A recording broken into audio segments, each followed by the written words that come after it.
तो दोस्तों ये है मेरे पास आज JBL ट्यून बीम ईयरबड और आज का हमारा टॉपिक है how to factory reset JBL tune beam earbud. यानी कि JBL ट्यून बीम ईयरबड को फैक्ट्री रीसेट कैसे करना है।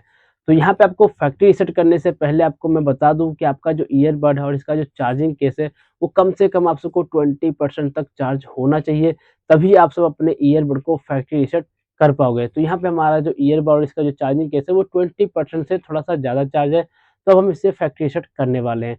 तो फैक्ट्री रीसेट करने के लिए आपको करना क्या, सिंपल यहाँ पे आपको दोनों ही ईयरबड को इसके चार्जिंग केस में से बाहर निकाल लेना है। तो यहाँ पे हम इन दोनों ईयरबड को इसके चार्जिंग केस में से बाहर निकाल लेते हैं और बाहर निकालने के बाद अब आपको करना क्या, सिंपल यहाँ पे दोनों ही ईयरबड के ऊपर आपको यहाँ पे ऊपर की साइड में एलईडी लाइट इंडिकेशन देखने को मिलता है और यहीं पे आप सबको इसका टच कंट्रोल भी मिलता है। तो हमने करना क्या, सिंपल यहाँ पे दोनों ही ईयरबड के टच कंट्रोल के ऊपर हमने डबल टच एंड होल्ड करके रखेंगे 5 सेकंड के लिए। तो जैसे ही 5 सेकंड कंप्लीट हो जाएगा तो यहाँ पे दोनों ही ईयरबड में जो लाइट इंडिकेशन है वो ब्लिंक करके बंद हो जाएगा। तो ये चीज़ मैं आपके सामने लाइव करने वाला हूँ। तो यहाँ पे हम इन दोनों ही ईयरबड के ऊपर डबल टच करते हैं एंड उसके बाद हम होल्ड करके रखेंगे 5 सेकंड के लिए। तो जैसे ही 5 सेकंड कंप्लीट हो जाएगा हम अपना हाथ इस टच कंट्रोल के ऊपर से हटा देंगे। तो जैसे कि यहाँ पे 5 सेकंड कंप्लीट होने वाला है और यहाँ पर से हम अपना हाथ हटा देते हैं। तो यहाँ पे दोनों ही ईयरबड में जो लाइट है वो ब्लिंक करके बंद हो चुका है और अब आपको करना है क्या, सिंपल यहाँ पे दोनों ही ईयरबड को वापस इसके चार्जिंग केस में रख देंगे। तो यहाँ पे हम इन दोनों ईयरबड को वापस इसके चार्जिंग केस में रख दिए हैं और अब आपको करना है क्या, सिंपल इसके चार्जिंग केस को हमने बंद कर देना है। तो चार्जिंग केस को बंद करने के बाद अब आपको करना है क्या, सिंपल यहाँ पे 5 सेकंड का वेट करना होगा। तो यहाँ पे हम 5 सेकंड का वेट कर लेते हैं। तो जैसे ही 5 सेकंड कंप्लीट हो जाएगा हम वापस इसके चार्जिंग केस को ओपन कर देंगे।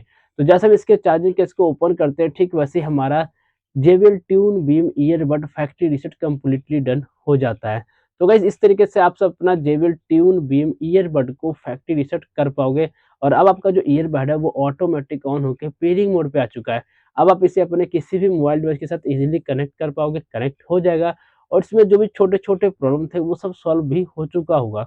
तो गाइस इस तरीके से आप सब अपना JBL ट्यून बीम ईयरबड को फैक्ट्री रीसेट कर पाओगे। अगर आप सबको इस ईयरबड से रिलेटेड और भी कुछ मुझसे पूछना हो तो नीचे कमेंट कर सकते हो, मैं आप सबका रिप्लाई ज़रूर करूँगा।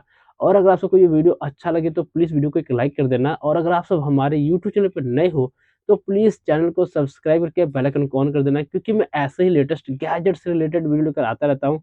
तो मिलते हैं नेक्स्ट वीडियो में, आज के लिए बस इतना ही।